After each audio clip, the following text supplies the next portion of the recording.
الحمد لله رب العالمين والصلاة والسلام على سيد الأنبياء والمرسلين أما بعد فأعوذ بالله من الشيطان الرجيم بسم الله الرحمن الرحيم الصلاة والسلام عليك يا رسول الله وعلى آلك وأصحابك يا حبيب الله الصلاة والسلام عليك يا نبي الله وعلى آلك وأصحابك يا نور الله۔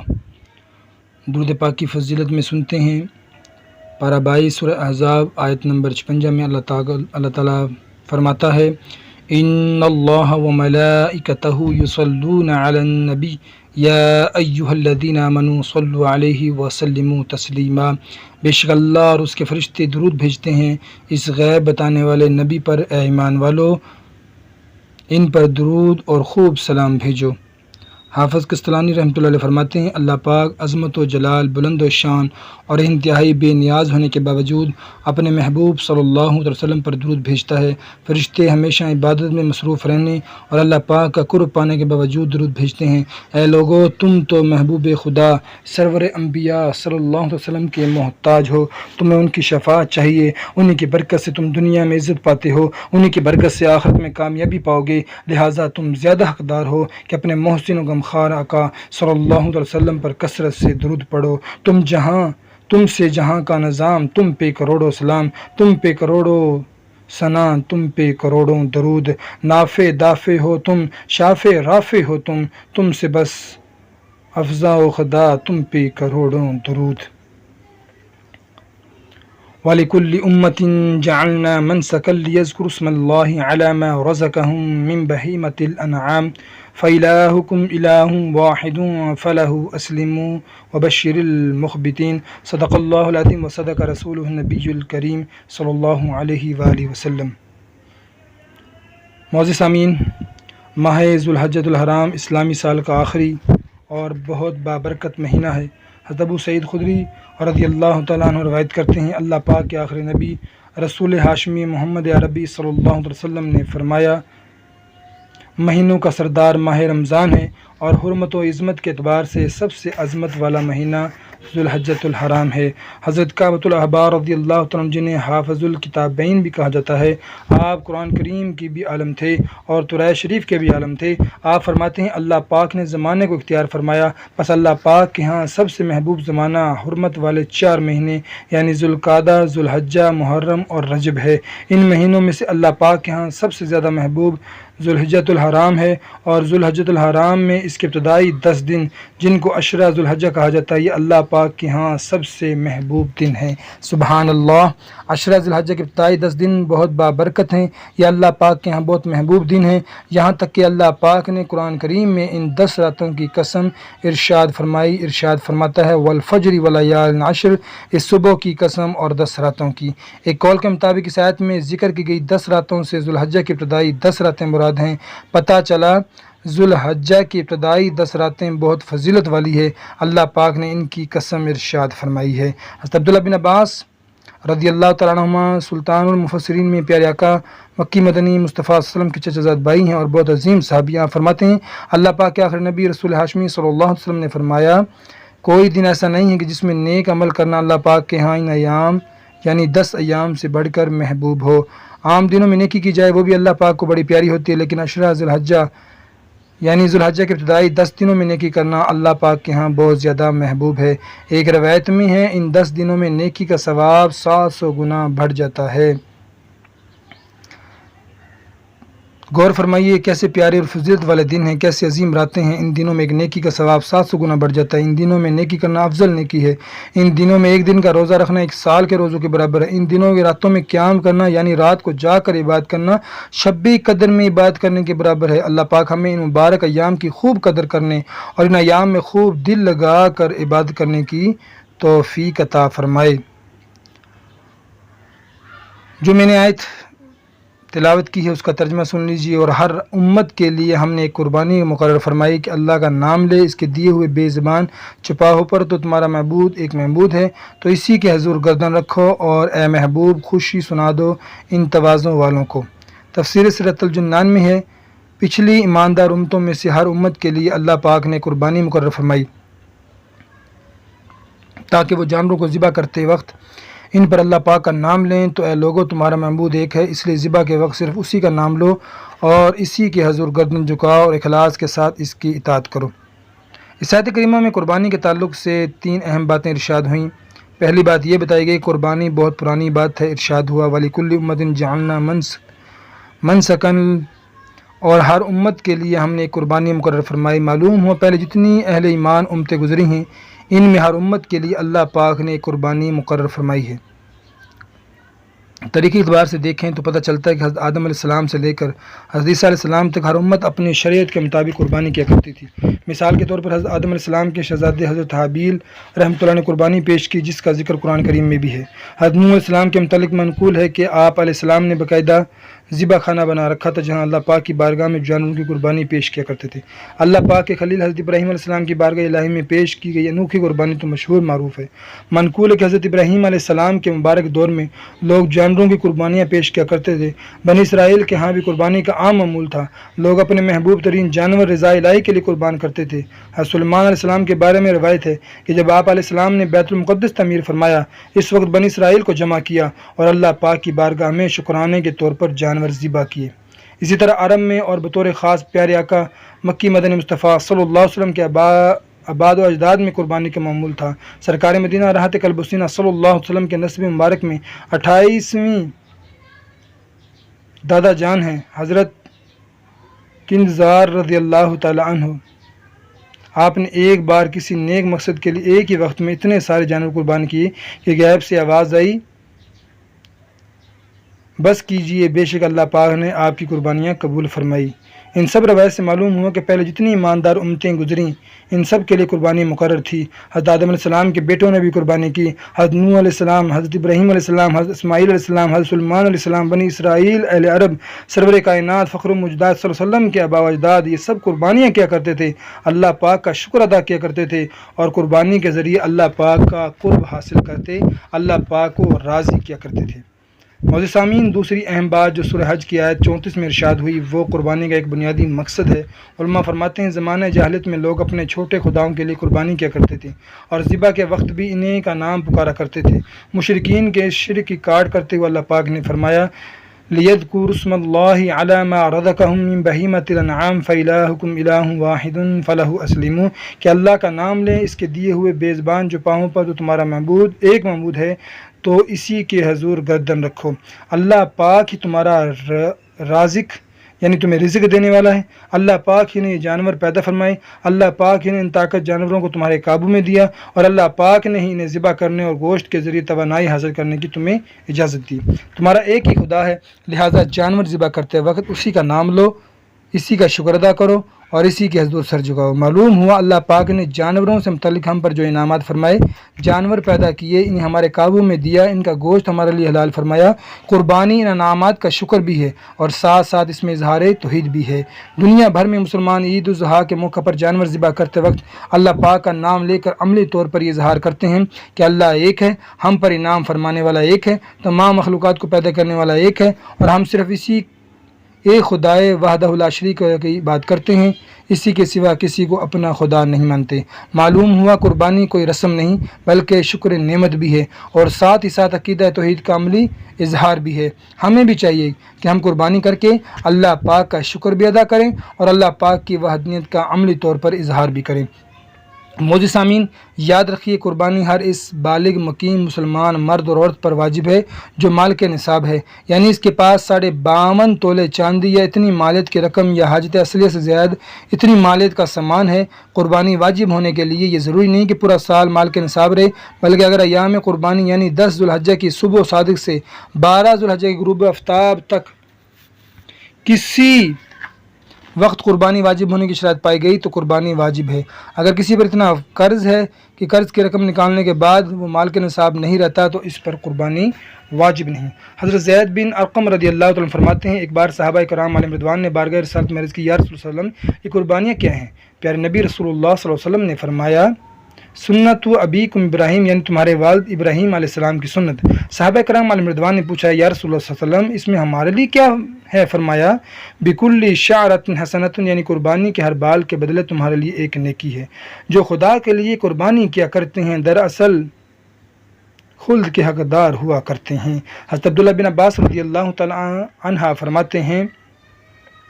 فرماتے ہیں رسولوں کے تاجدار مکی مدنی سردار صلی اللہ علیہ وسلم نے عید الضحیٰ یعنی ذوالحجۃ الحرام کی 10 تاریخ کو فرمایا ما عمل آدمی ھذا اليوم افضل من دم یحرق، آج کے دن آدمی کا کوئی عمل خون بہانے یعنی قربانی کرنے سے زیادہ فضیلت والا نہیں۔ ایک حدیث پاک میں ہے یوم النحر یعنی عید الاضحیٰ کی 10 تاریخ میں اللہ پاک کے ہاں آدمی کا سب سے پسندیدہ عمل خون بہانا یعنی قربانی کرنا ہے۔ بے شک قربانی کا جانور روز قیامت اپنے سینگوں، اپنے بالوں اور اپنے کھروں کے ساتھ آئے گا۔ بے شک قربانی کا خون زمین پر بعد میں گرتا ہے، رب کے ہاں قبول پہلے ہو جاتا ہے، پس خوش دلی سے قربانی ادا کیا کرو۔ حکیم الامت مفتی احمد یار خان نعیمی رحمۃ اللہ علیہ حدیث پاک کی شرح میں فرماتے ہیں اس سے معلوم ہوا کہ قربانی میں مقصود خون بہانا ہے، گوشت کھایا جائے یا نہ کھایا جائے، لہٰذا اگر کوئی شخص قربانی کی قیمت ادا کر دے یا اسے 2-3 گنا زیادہ گوشت خیرات کر دے، قربانی ہرگز ادا نہ ہوگی۔ اور ایسا کیوں نہ ہو کہ قربانی حضرت خلیل اللہ علیہ السلام کی نقل ہے، اور حضرت ابراہیم خلیل اللہ علیہ السلام نے خون بہایا تھا، گوشت یا پیسے خیرات نہ کیے تھے، اور نقل وہی درست ہوتی ہے جو مطابق اصل ہو۔ مفتی صاحب رحمۃ اللہ علیہ مزید فرماتے ہیں دیگر اعمال تو کرنے کے بعد قبول ہوتے ہیں مگر قربانی کرنے سے پہلے ہی قبول ہو جاتی ہے، لہٰذا قربانی کو بیکار جان کر یا تنگ دلی سے نہ کرو، ہر جگہ عقلی گھوڑے نہ دوڑاؤ۔ رسول اکرم صلی اللہ علیہ وسلم نے فرمایا جو بندہ خوش دلی سے ثواب کی امید رکھتے ہوئے قربانی کرے، یہ قربانی اس کے لیے جہنم سے حجاب یعنی رکاوٹ بن جائے گی۔ ایک حدیث شریف کا خلاصہ ہے قربانی کے جانور کے خون کے پہلے قطرے کے بدلے اللہ پاک قربانی کرنے والے کے پچھلے گناہ معاف فرما دیتا ہے۔ غور طلب بات ہے گناہ کون کرتا ہے؟ یقیناً انسان کرتا ہے، جانور تو مکلف ہی نہیں ہے، یہ تو گناہ نہیں کرتے، مگر دیکھیے انسان کے گناہوں کا کفارہ کون بن رہا ہے؟ بے گناہ جانور۔ اس لحاظ سے اگر دیکھا جائے تو اس جانور کا ہم پر کتنا بڑا احسان ہے کہ گناہ ہم نے کیے اور یہ بے گناہ جانور اپنی جان کی بازی لگا کر ہمارے گناہوں کا کفارہ بن رہا ہے۔ اس میں ان لوگوں کے لیے عبرت ہے جو قربانی کے وقت تماشا لگاتے، جانور کی جان نکلتے دیکھ کر اس کے بلکنے کی آوازیں سن کر خوش ہوتے، اور معاذ اللہ بعض نادان تو تالیاں بھی بجاتے دکھائی دیتے ہیں۔ بلکہ سوشل میڈیا کا دور ہے، اب تو لوگ ویڈیو کلپ بنا کر سوشل میڈیا کے ذریعے وائرل کر کے گویا دل خوش کر رہے ہوتے ہیں۔ یہ وقت تماشا دیکھنے کا نہیں بلکہ اپنے گناہوں پر شرمندہ ہونے اور اس جانور کا احسان ماننے کا وقت ہے، اپنی موت کو یاد کر کے گناہوں سے پکی سچی توبہ کرنے کا وقت ہے کہ عنقریب میرا بھی اس دنیا سے کوچ ہونے والا ہے، میری بھی ایسی ہی بے بسی ہوگی، بے کسی کے عالم میں میرا کون سنے گا۔ معزز سامعین، وہ لوگ بھی سبق حاصل کریں جو جانور کو ناحق تکلیف پہنچاتے ہیں، انہیں چارہ پانی پورا نہیں دیتے، کسی دور علاقے سے جانور لانا ہو تو راستے میں پوری خوراک مہیا نہیں کرتے، چھوٹی گاڑی میں بڑا جانور گھسا دیتے ہیں، جانور کو گاڑی میں چڑھاتے اور اتارتے وقت احتیاط سے کام نہیں لیتے، کبھی جلد بازی میں جانور کو گاڑی سے چھلانگ لگوا دیتے ہیں جس سے ان کی ٹانگ ٹوٹنے یا شدید چوٹ لگنے کا خدشہ ہوتا ہے۔ معزز سامعین، ہمیں ڈرنا چاہیے، عبرت لینی چاہیے۔ جانور تو وہ ہیں جو اپنے رب کریم کے نام پر اپنی جان قربان کر رہا ہے، اپنی جان کی بازی لگا کر ہمارے گناہوں کا کفارہ ادا کر رہا ہے، ہمیں تو چاہیے کہ اس کا احسان مانیے اور اس کی خوب عزت کریں۔ اللہ پاک ہمیں ہدایت نصیب فرمائے اور مخلوق خدا کے ساتھ ساتھ بھلائی سے پیش آنے کی توفیق عطا فرمائے۔ سورہ حج کی آیت 34 کے آخر میں اللہ پاک نے ارشاد فرمایا وبشر المخبتین، اور اے محبوب خوشی سنا دو ان تواضع والوں کو۔ اے محبوب صلی اللہ علیہ وسلم جو محبت یعنی عاجزی کرنے والے ہیں انہیں جنت کی خوشخبری سنا دیجیے۔ عاجزی کرنے والے کون ہیں؟ آئیے سنتے ہیں۔ اللہ پاک فرماتا ہے الذین اذا ذکر اللہ وجلت قلوبهم والصابرین علی ما اصابهم والمقیم الصلاة ومما رزقناہم ينفقون۔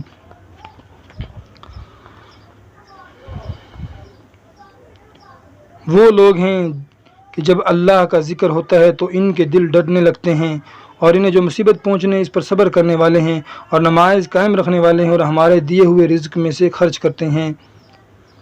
اللہ پاک کے لیے عاجزی کرنے والے وہ لوگ ہیں کہ جب ان کے سامنے اللہ پاک کا ذکر ہوتا ہے تو ہیبت و جلال سے ان کے دل ڈرنے لگتے ہیں، اللہ پاک کے عذاب کا خوف ان کے عذاب سے ظاہر ہونے لگتا ہے، انہیں دنیا میں جو مصیبت پہنچے اس پر صبر کرتے ہیں، نماز قائم کرتے ہیں اور اللہ پاک کے دیے ہوئے رزق میں سے صدقہ و خیرات کرتے ہیں، غور کا مقام، ہم قربانی تو کرتے ہیں، مہنگے سے مہنگے جانور خرید کر بڑے ذوق و شوق کے ساتھ قربانی کرتے ہیں۔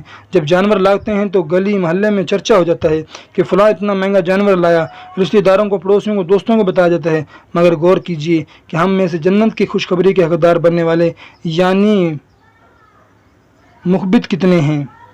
اللہ پاک کا ذکر کرنے والے، ذکر اللہ سن کر مچنے والے، خوف خدا کے سبب کا کانپنے والے، نماز پڑھنے والے، رائے خدا میں دل کھول کر صدقہ خیرات کرنے والے کتنے ہیں؟ افسوس، ہم قربانی تو کرتے ہیں، یہ بھی بہت اچھا کام ہے، نیک کام ہے، جن پر قربانی واجب ہے ان کو تو کرنی ہی ہوگی، اس کے بغیر چھٹکارا نہیں۔ مگر قربانی کا اصل مقصد کیا ہے؟ قربانی ہمیں درس کیا دیتی ہے؟ یہ مقصد ہم کب پورا کریں گے؟ معزز سامعین، قربانی سنت ابراہیمی ہے، اس پر ہم غور کر لیں۔ حضرت ابراہیم علیہ السلام کا مبارک انداز کیا ہے؟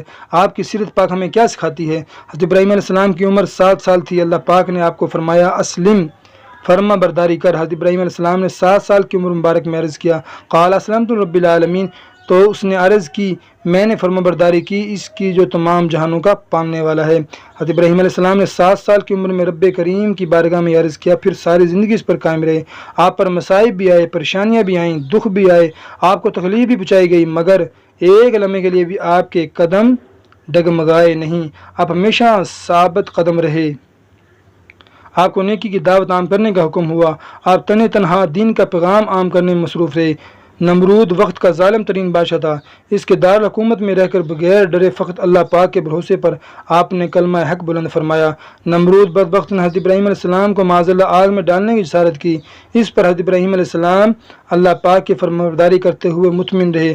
جب آپ کو آگ میں ڈالا جا رہا تھا، حضرت جبرائیل امین علیہ السلام حاضر ہوئے، عرض کیا اے ابراہیم علیہ السلام کوئی حاجت ہو تو فرمائیے۔ فرمایا حاجت تو کیا ہے مگر تم سے نہیں۔ عرض کیا پھر جس سے حاجت ہے اسی سے کہیے۔ فرمایا وہ دیکھ رہا ہے، کہنے کی ضرورت نہیں۔ سبحان اللہ، یقین تھا تو کل تھا، پھر اللہ پاک نے یہ یقین اور توکل تھا، پھر اللہ پاک نے آپ کے اس یقین اور فرمانبرداری کا صلہ بھی عطا فرمایا۔ میلوں تک پھیلی ہوئی اس ہولناک آگ کو اللہ پاک نے حضرت ابراہیم علیہ السلام کے لیے پھولوں کے باغ میں تبدیل فرما دیا۔ پھر حضرت ابراہیم علیہ السلام کو ہجرت کا حکم دیا، چنانچہ آپ نے اپنا گھر، اپنے رشتہ دار سب چھوڑے اور ہجرت کر کے ملک شام تشریف لے گئے۔ حضرت ابراہیم علیہ السلام جب بڑھاپے کو پہنچ چکے تھے، آپ نے دعا کی ربی حب لی من الصالحین، اے میرے رب مجھے نیک اولاد عطا فرما۔ اس عمر میں اللہ پاک نے آپ کو حضرت اسماعیل علیہ السلام کی صورت میں نیک بیٹا عطا فرمایا۔ ابھی حضرت اسماعیل علیہ السلام کے دودھ پینے کی عمر تھی، حکم ہوا ابراہیم اپنے بیٹے کو اور ان کی والدہ کو مکہ مکرمہ چھوڑائیے۔ اللہ اکبر، بڑھاپے میں بیٹا عطا ہوا، ابھی دودھ پینے کی عمر میں ہے اور بیٹے کو خود سے جدا کر دینے کا حکم آ گیا۔ قربان جائیے، یہ جذبہ اطاعت ہے، یہ حضرت ابراہیم علیہ السلام کی اپنے رب سے کمال محبت ہے۔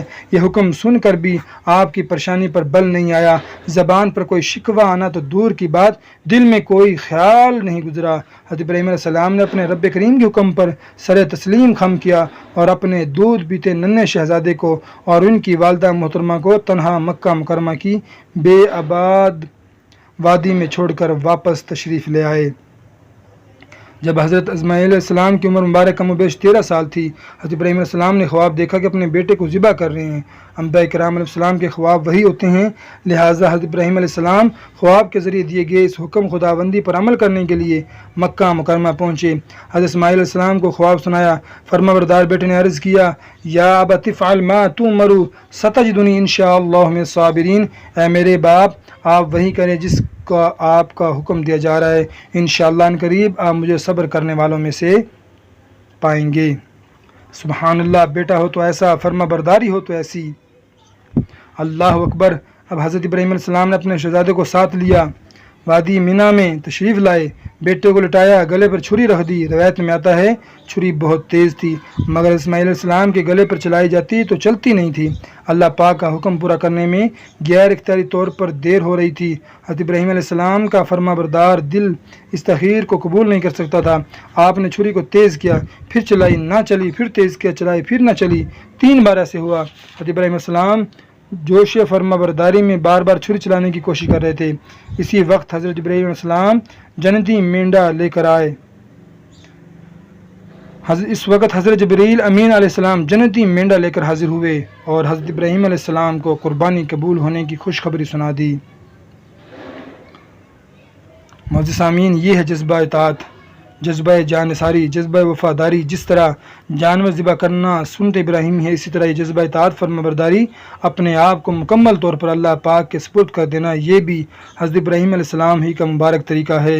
حضرت ابراہیم علیہ السلام اللہ پاک کے نبی ہیں، ہم ان کے برابر نہیں ہو سکتے، مگر جس طرح ہم جانور قربان کر کے حضرت ابراہیم علیہ السلام کی سنت ادا کرتے ہیں، یوں ہی خود کو اللہ پاک کے سپرد کر کے خود کو مکمل طور پر اللہ پاک کی اطاعت میں لگا دینے کو بھی کوشش کرنی چاہیے۔ جو قربانی کرتے ہیں ان پر قربانی کے احکام سیکھنا بھی ضروری ہیں۔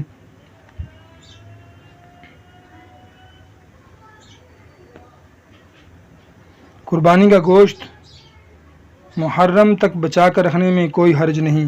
عوام میں یہ مسئلہ مشہور ہے کہ قربانی کا گوشت محرم سے پہلے ختم کر دینا ضروری ہے، کیونکہ محرم الحرام میں قربانی کا گوشت کھانا گناہ ہے۔ یہ بالکل غلط بات ہے، شرعی لحاظ سے اس کی کوئی حیثیت نہیں ہے۔ درست بات وہ ہے جو حدیث پاک میں بیان ہوئی ہے، چنانچہ مسلم شریف میں ہے، اللہ پاک کے آخری نبی رسول ہاشمی صلی اللہ علیہ وسلم نے فرمایا، میں نے تمہیں 3 دن سے زیادہ قربانی کا گوشت رکھنے سے منع کیا تھا، اب جب تک چاہو رکھو۔ اس حدیث پاک میں شرح میں علماء فرماتے ہیں، اسلام کے شروع میں مسلمانوں پر غربت کا غلبہ تھا، اس لیے حکم تھا کہ 3 دن کے کھانے کے لیے اپنے پاس رکھ کر باقی سب گوشت غریبوں میں تقسیم کر دیا کرو۔